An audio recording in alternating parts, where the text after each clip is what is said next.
तर हैदराबाद गॅझेट आणि मराठा आरक्षणाच्या जी.आर विरोधात सातत्यानं आवाज उठवणाऱ्या भुजबळांनी आज थेट मराठा समाजाचे ज्येष्ठ नेते, माजी मुख्यमंत्री आणि केंद्रीय मंत्री यांना आवाहन केलंय।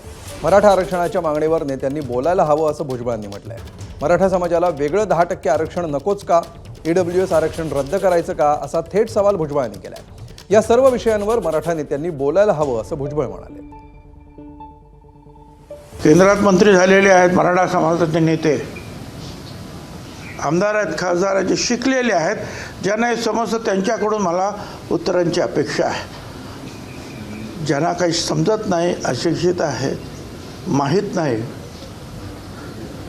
त्यांच्याकडून मला ह्या उत्तराची अपेक्षा नाही। माझी विनंती आहे त्यांना, तुम्ही व्होकल व्हायला पाहिजे, तुम्ही बोलायला पाहिजे की बोला, आम्हाला मराठा आरक्षणसुद्धा नको, आम्हाला ईडब्ल्यूएससुद्धा नको, आम्हाला ओपनचं सुद्धा नको, आम्हाला फक्त ओबीसीचं पाहिजे, बोला ना ते।